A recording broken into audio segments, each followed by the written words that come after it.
ప్రసంగి గ్రంథము 7వ అధ్యాయము. సుగంధ తైలము కంటే మంచి పేరు మేలు, ఒకని జన్మదినము కంటే మరణదినమే మేలు. విందు జరుగుచున్న ఇంటికి పోవుట కంటే ప్రలాపించుచున్న వారి ఇంటికి పోవుట మేలు. ఎలయనగా మరణము అందరికీ వచ్చును, కనుక బ్రతుకు వారు దానిని మనసున పెట్టుదురు. నవ్వుట కంటే దుఃఖపడుట మేలు, ఎలయనగా భిన్నమైన ముఖము హృదయమును గుణపరుచును. జ్ఞానుల మనసు ప్రలాపించు వారి ఇంటి మీద నుండును, అయితే బుద్ధిహీనుల తలంపు సంతోషించు వారి మధ్య నుండును. బుద్ధిహీనుల పాటలు వినుట కంటే జ్ఞానుల గద్దింపు వినుట మేలు, ఎలయనగా బాణ క్రింద చిటపటయను చితుకుల మంట ఎట్టిదో బుద్ధిహీనుల నవ్వు అట్టిదే, ఇదియు వ్యర్థము. అన్యాయము చేయుట వలన జ్ఞానులు తమ బుద్ధిని కోల్పోదురు. లంచము పుచ్చుకునుట చేత మనస్సు చెడును. కార్యారంభము కంటే కార్యాంతము మేలు. అహంకారము గలవాని కంటే శాంతము గలవాడు శ్రేష్ఠుడు. ఆత్రపడి కోపపడవద్దు. బుద్ధిహీనుల అంతరింద్రియములయందు కోపము సుఖ నివాసము చేయను. ఈ దినముల కంటే మునుపటి దినములు ఏల క్షేమకరములు అని అడగవద్దు. ఈ ప్రశ్న వేయుట జ్ఞానయుక్తము కాదు. జ్ఞానము స్వాస్యమంత ఉపయోగము. సూర్యుని క్రింద బ్రతుకు వారికి అది లాభకరము. జ్ఞానము ఆశ్రయాస్పదము, ద్రవ్యము ఆశ్రయాస్పదము. అయితే జ్ఞానము దానిని పొందిన వారి ప్రాణమును రక్షించును. ఇదే జ్ఞానము వలన కలుగు లాభము. దేవుని క్రియలను ధ్యానించుము, ఆయన వంకరగా చేసిన దానిని ఎవడు చక్కపరచును? సుఖదినమందు సుఖముగా నుండుము, ఆపద్దినమందు యోచించుము. తాము చనిపోయిన తర్వాత జరుగు దానిని నరులు తెలుసుకొనకుండునట్లును దేవుడు సుఖదిక్కములను జతపరిచి ఉన్నాడు. నా వ్యర్థ సంచారముల కాలములో నేను వీటినన్నిటినీ చూచితిని. నీతిని అనుసరించి నశించిన నీతిమంతులు కలరు, దుర్మార్గులయుండియు చిరాయువులైన దుష్టులను కలరు. అధికముగా నీతిమంతుడివై ఉండకము, అధికముగా జ్ఞానివి కాకము. నిన్ను నీవేళ నాశనము చేసుకొందువు. అధికముగా దుర్మార్గపు పనులు చేయకము. బుద్ధిహీనముగా తిరగవద్దు.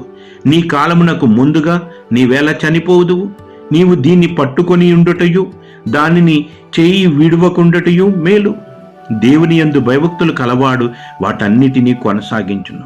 పట్టణమందు 10 మంది అధికారుల కంటే జ్ఞానము గలవానికి జ్ఞానమే ఎక్కువైన ఆధారం. పాపము చేయక మేలు చేయుచుండు నీతిమంతుడు భూమి మీద ఒక్కడైనను లేడు.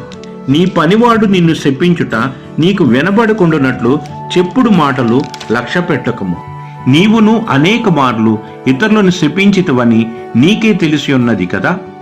ఇది అంతయు జ్ఞానము చేత నేను శోధించి చూచితిని. జ్ఞానాభ్యాసము చేసుకొందునని నేను అనుకుంటుని గాని అది నాకు దూరమాయను. సత్యమైనది దూరముగాను బహు లోతుగాను ఉన్నది. దాన్ని పరిశీలన చేయగలవాడెవడు? వివేచించుటకు పరిశోధించుటకును జ్ఞానాభ్యాసము చేయుటకై సంగతుల యొక్క హేతువులను తెలుసుకొనుటకు భక్తిహీనత బుద్ధిహీనత అనియు బుద్ధిహీనత వెర్రితనమనియు గ్రహించుటకును రూఢి చేసుకుని నా మనసు నిలిపితిని. మరణము కంటే ఎక్కువ దుఃఖము కలిగించున్నది ఒకటి నాకు కనబడెను. అది వలల వంటిదై ఉరులు వంటి మనసును బంధకముల వంటి చేతులను కలిగిన స్త్రీ. దేవుని దృష్టికి మంచివారైన వారు దాన్ని తప్పించుకొందురు గాని పాపాత్ములు దాని వలన పట్టబడుదురు. సంగతుల హేతువు ఏమైనదని కనుగొనుటకై నేను ఆయా కార్యములను తరచి చూడగా ఇది నాకు కనబడనని ప్రసంగినైన నేను చెప్పుచున్నాను. అయితే నేను తరచి చూచినను నాకు కనబడనిది ఒకటి ఉన్నది. అదేమనగా 1000 మంది పురుషులలో నేనొకని చూచితిని కాని అంతమంది స్త్రీలలో ఒకతెనూ చూడలేదు. ఇది ఒకటి మాత్రము నేను కనుగొంటిని, ఏమనగా దేవుడు నరులను యథార్థవంతులుగా పుట్టించును కాని వారు వివిధమైన తంత్రములను కల్పించుకొని ఉన్నారు. ప్రసంగి గ్రంథము 8వ అధ్యాయం. జ్ఞానులతో సములైన వారెవరు? జరుగు వాటి భావమును ఎరిగిన వారెవరు? మనుషుల జ్ఞానము వారి ముఖమునకు తేజస్సునిచ్చును. దాని వలన వారి మోటుతనము దేవునికి ఒట్టు పెట్టుకుంటివని జ్ఞాపకము చేసుకొని రాజుల కట్టడకు లోబడమని నేను చెప్పుచున్నాను. రాజుల సముఖము నుండి అనాలోచనగా వెళ్ళకము. వారు తాము కోరినదెల్లా నెరవేర్చుదురు గనక దుష్కార్యములో పాలుపుచ్చుకొనకము. రాజుల ఆజ్ఞ అధికారము గలది. నీవు చేయు పని ఏమని రాజుతో చెప్పగలవాడెవడు? ధర్మమును ఆచరించు వారికి కీడేమియూ సంభవింపదు. సమయము వచ్చుననియు న్యాయము జరుగుననియు జ్ఞానులు మనసున తెలుసుకొందురు. ప్రతి సంగతిని విమర్శించు సమయము ఏర్పరచబడి ఉన్నది. లేని ఎడల మనుషులు చేయు కీడు బహుభారమగును. సంభవింపబోవునది నరులకు తెలియదు. అది ఎలాగూ సంభవించునో వారికి తెలియచేయు వారెవరు? గాలి విసరకుండా చేయుటకు గాలి మీద ఎవరికీ అధికారము లేదు. మరణ దినము ఎవరి వశము కాదు. ఈ యుద్ధమందు విడుదల దొరకదు. దౌష్ట్యము దానిని అనుసరించు వారిని తప్పించదు. సూర్యుని క్రింద జరుగు ప్రతి పనిని గూర్చి నేను మనసిచ్చి యోచన చేయుచుండగా ఇదంతయు నాకు తెలిసెను. మరియు ఒకడు మరియొకని పైన అధికారి అయి తనకు హాని తెచ్చుకొనుట కలదు. మరియు దుష్టులు క్రమముగా పాతిపెట్టబడి విశ్రాంతి నొందుటయు, న్యాయముగా నడుచుకొనిచున్న వారు పరిశుద్ధ స్థలమునకు దూరముగా కొనిపోబడి పట్టణస్థుల వల్ల మరువబడి ఉండుటయు నేను చూచితిని. ఇదియు వ్యర్థమే. దుష్క్రియకు తగిన శిక్ష శీఘ్రముగా కలగపోవుట చూచి మనుషులు భయం విడిచి హృదయపూర్వకంగా దుష్క్రియలు చేయు. పాపాత్ములు 100 మార్లు దుష్కార్యము చేసి దీర్ఘాయుషమంతులైనను దేవుని యందు భయభక్తులు కలిగి ఆయన సన్నిధికి భయపడువారు క్షేమముగా నుందురనియు, భక్తిహీనులు దేవుని సన్నిధిని భయపడరు కనుక వారికి క్షేమము కలుగదనియు, వారు నీడ వంటి దీర్ఘాయువును పొందకపోదురనియు నేను ఎరుగుదును. వ్యర్థమైనది మరి ఒకటి సూర్యుని క్రింద జరుగుచున్నది. అదేమనగా భక్తిహీనులకు జరిగినట్లుగా నీతిమంతులలో కొందరికి జరుగుచున్నది. నీతిమంతులకు జరిగినట్లుగా భక్తిహీనులలో కొందరికి జరుగుచున్నది. ఇదియు వ్యర్థమేనని నేను అనుకుంటుని. అన్నపానములు పుచ్చుకొని సంతోషించుట కంటే మనుషులకు లాభకరమైనదొక్కటియూ లేదు. కనుక నేను సంతోషమును పొగిడితిని. బ్రతికి కష్టపడవలనని దేవుడు వారికి నియమించిన కాలమంతియు ఇదియే వారికి తోడుగానున్నది. జ్ఞానాభ్యాసము చేయుటకును దివారాత్రులు కన్నులు నిద్ర కానకుండా మనుషులు జరిగించు వ్యాపారములను చూచుటకును నా మనసును నేను నిలపగా దేవుడు జరిగించునదంతయు నేను కనుగొంటిని. మరియు సూర్యుని క్రింద జరుగు క్రియలు మనుషులు కనుగొనలేరనియు, కనుగొనవలనని మనుషులు ఎంత ప్రయత్నించినను వారు కనుగొనుట లేదనియు, దాన్ని తెలుసుకొనవలనని జ్ఞానులు పూనుకొనినను వారైనా కనుగొనజాలరనియు నేను తెలుసుకొంటిని. ప్రసంగి గ్రంథము 9వ అధ్యాయము. నీతిమంతులను జ్ఞానులను వారి క్రియలను దేవుని వశమను సంగతిని స్నేహము చేయుటయైనను ద్వేషించుటయైనను మనుషుల వశము లేదను సంగతిని, అది అంతయు వారి వలన కాదను సంగతిని పూర్తిగా పరిశీలన చేయుటకై నా మనసు నిలిపి నిదానింపబూనుకొంటిని. సంభవించునవి అన్నియు అందరికిని ఏకరీతిగానే సంభవించును. నీతిమంతులకును దుష్టులకును మంచివారికిని పవిత్రులకును అపవిత్రులకును బలులు అర్పించువారికిని బలులు అర్పింపని వారికిని గతి ఒక్కటే. మంచివారికెలాగునో పాపాత్ములకు అలాగునే తటస్థించును. ఒట్టు పెట్టుకొని వారికి ఎలాగునో ఒట్టుకు భయపడని వారికి అలాగునే జరుగును. ఒట్టు పెట్టుకొని వారికి ఎలాగునో ఒట్టుకు భయపడు వారికి అలాగునే జరుగును. అందరికీ ఒకటే గతి సంభవించును. సూర్యుని క్రింద జరుగు వాటన్నిటిలో ఇది బహు దుఃఖకరము. మరియు నరుల హృదయము చెడుతనముతో నిండి ఉన్నది. వారు బ్రతుకు కాలమంతయు వారి హృదయమందు వెర్రితనముండును. తరువాత వారు మృతుల యొద్దకు పోవుదురు. ఇదియును దుఃఖకరము. బ్రతికియుండిన వారిలో కలిసిమెలిసి ఉన్న వారికి ఆశ కలదు. చచ్చిన సింహము కంటే బ్రతికియున్న కుక్క మేలు కదా. బ్రతికియుండు వారు తాము చనిపోదుమని ఎరుగుదురు. అయితే చనిపోయినటువంటి వారు ఏమియూ ఎరుగరు. వారి పేరు మరువబడి ఉన్నది. వారిక ఏ లాభమును కలుగదు. వారిక ప్రేమింపరు, పగపెట్టుకొనరు, అసూయపడరు. సూర్యుని క్రింద జరుగు వాటిలో దేని ఎందును వారికిక నెప్పటికిని వంతు లేదు. నీవు పోయి సంతోషముగా నీ అన్నము తినము, ఉల్లాసపు మనస్సుతో నీ ద్రాక్షారసము త్రాగుము. ఇదివరకే దేవుడు నీ క్రియలను అంగీకరించును. ఎల్లప్పుడూ తెల్లని వస్త్రములు ధరించుకొనుము, నీ తలకు నూనె తక్కువ చేయకము. దేవుడు నీకు దయచేసిన వ్యర్థమైన నీ ఆయుష్కాలమంతయు నీవు ప్రేమించు నీ భార్యతో సుఖించుము. నీ వ్యర్థమైన ఆయుష్కాలమంతయు సుఖించుము. ఈ బ్రతుకునందు నీవు కష్టపడి చేసుకొనిన దానినంతటికీ అదే నీకు కలుగు భాగము. చేయుటకు నీ చేతికి వచ్చిన ఏ పని అయినను నీ శక్తి లోపము లేకుండా చేయుము. నీవు పోవు పాతాళమునందు పని అయినను, ఉపాయమునైనను, తెలివి అయినను, జ్ఞానమైనను లేదు. మరియు నేను ఆలోచింపగా సూర్యుని క్రింద జరుగుచున్నది నాకు తెలియబడెను. వడిగల వారు పరుగులో గెలవరు, బలము గలవారు యుద్ధమునందు విజయము పొందరు. జ్ఞానము గల వారికి అన్నము దొరకదు, బుద్ధిమంతులగుట వలన ఐశ్వర్యము కలగదు, తెలివి గల వారికి అనుగ్రహము దొరకదు. ఇవన్నీయు అదృష్ట వశము చేతనే, కాలవశము చేతనే అందరికీ కలుగుచున్నవి. తమ కాలము ఎప్పుడు వచ్చునో నరులెరుగరు. చేపలు బాధాకరమైన వలమయందు చిక్కబడినట్లు, పిట్టలు వలలో పట్టబడినట్లును, అశుభకాలమున హఠాత్తుగా తమకు చేటు కలుగునప్పుడు వారును చిక్కబడుదురు. మరియు నేను జరుగు దీనిని చూచి ఇది జ్ఞానమని తలంచితిని. ఇది నా దృష్టికి గొప్పదిగా కనబడెను. ఏమనగా, ఒక చిన్న పట్టణం ఉండెను, దాని యందు కొద్దిమంది కాపురముండిరి. దాని మీదికి గొప్ప రాజు వచ్చి దాన్ని ముట్టడి వేసి దాని ఎదుట గొప్ప బురుజులు కట్టించెను. అయితే అందులో జ్ఞానము గల యొక్క బీదవాడుండి తన జ్ఞానము చేత ఆ పట్టణమును రక్షించెను. అయినను ఎవరునూ ఆ బీదవానిని జ్ఞాపకమించుకొనలేదు. కాగా నేనిట్లనుకొంటిని, బలము కంటే జ్ఞానము శ్రేష్టమే గాని బీదవారి జ్ఞానము తృణీకరింపబడును. వారి మాటలు ఎవరునూ లక్ష్యము చేయరు. బుద్ధిహీనులలో ఏలువాని కేకల కంటే మెల్లగా వినబడిన జ్ఞానుల మాటలు శ్రేష్టములు. యుద్ధముల కంటే జ్ఞానము శ్రేష్టము. ఒక పాపాత్ముడు అనేకమైన మంచి పనులను చెరుపును. ప్రసంగి గ్రంథము 10వ అధ్యాయము.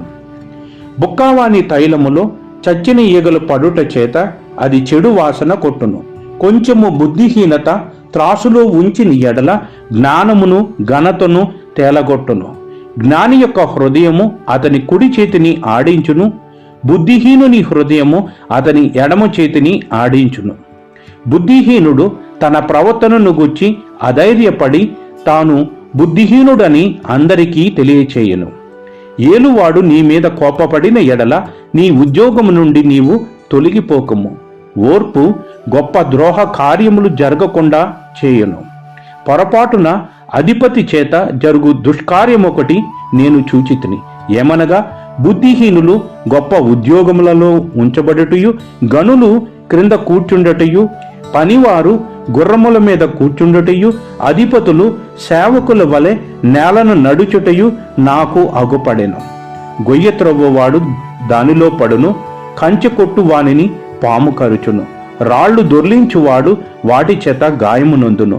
చెట్లు నరుకువాడు దాని వలన అపాయము తెచ్చుకొనును. ఇనప ఆయుధము మొద్దుగానున్నప్పుడు దానిని పదును చేయని ఎడల పనిలో ఎక్కువ బలము వినియోగింపవలెను. అయితే కార్యసిద్ధికి జ్ఞానమే ప్రధానము. మంత్రపు కట్టులేక పాము కరిచిన ఎడల మంత్రగాని చేత ఏమీయూ కాదు. జ్ఞానుని నోటి మాటలు ఇంపుగా ఉన్నవి, అయితే బుద్ధిహీనుని నోరు వానినే మృంగివేయెను. వాని నోటి మాటల ప్రారంభము బుద్ధిహీనత, వాని పలుకుల ముగింపు వెర్రితనము. కలగబోనది ఏదో మనుషులు ఎరుగక యుండినను బుద్ధిహీనులు విస్తారముగా మాటలాడుదురు. నరుడు చనిపోయిన తర్వాత ఏమి జరుగునో ఎవరు తెలియచేతురు? ఊరికి పోవు త్రోవ ఎరుగని వారై బుద్ధిహీనులు తమ ప్రయాస చేత ఆయాసపడుదురు. దేశమా, దాసుడు నీకు రాజయ్యుండుటయు, ఉదయముననే భోజనమునకు కూర్చుండువారు నీకు అధిపతులై ఉండుటయు నీకు అశుభము. దేశమా, నీ రాజు గొప్ప ఇంటి వాడై ఉండుటయు, నీ అధిపతులు మత్తులగుటకు కాక బలమునొందుటకై అనుకూల సమయమున భోజనమునకు కూర్చుండువారై ఉండుటకు నీకు శుభము.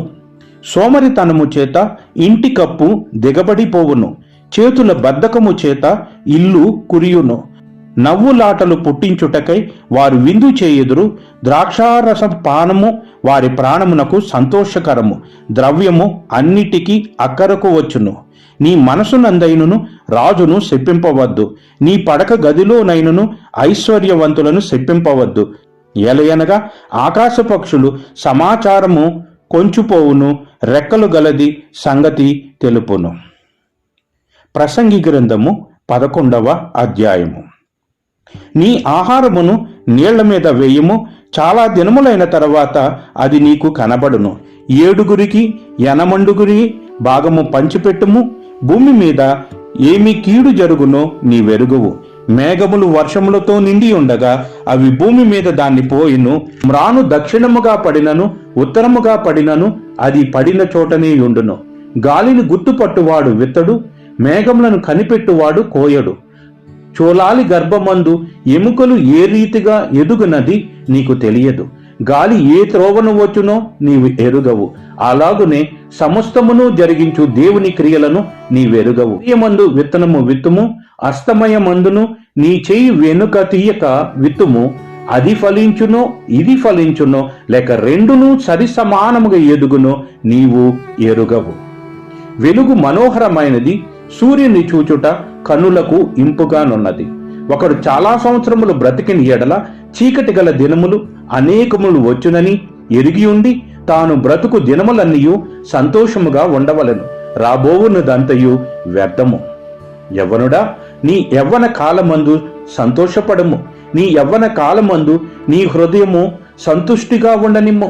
నీ కోరిక చొప్పునను నీ దృష్టి యొక్క ఇష్టము చొప్పునను ప్రవర్తింపుము. అయితే వీటన్నిటిని బట్టి దేవుడు నిన్ను తీర్పులోనికి తెచ్చునని జ్ఞాపకముంచుకొనుము. లేత వయసును నడిప్రాయమును గతించిపోవునవి గనుక నీ హృదయములో నుండి వ్యాకులము తొలగించుకొనుము. నీ దేహమును చెరుపు దానిని తొలగించుకొనుము. ప్రసంగి గ్రంథము 12వ అధ్యాయము. దుర్దినములు రాకముందే ఇప్పుడు వీటి యందు నాకు సంతోషము లేదని నీవు చెప్పు సంవత్సరములు రాకముందే తేజస్సునకును సూర్యచంద్ర నక్షత్రములకును చీకటి కమ్మకముందే వాన వెలిసిన తర్వాత మేఘములు మరలా రాకముందే నీ బాల్య దినముల యందే నీ సృష్టికర్తను స్మరణకు తెచ్చుకొనము. ఆ దినమున ఇంటి కావలివారు వణుకుదురు, బలిష్ఠులు వంగుదురు, విసురువారు కొద్దిమంది ఎగుట చేత పని చాలించుకొందురు. కిటికీలలో గుండా చూచువారు కానలేకయుందురు. తిరుగటి రాళ్ల ధ్వని తగ్గిపోవును, వీధి తలుపులు మూయబడును. పిట్ట యొక్క కోతకు ఒకడు లేచును. సంగీతము చేయు స్త్రీలు నాదము చేయు వారందర్ను నిశ్శబ్దముగా ఉంచబడుదురు. ఎత్తు చోటలకు భయపడుదురు.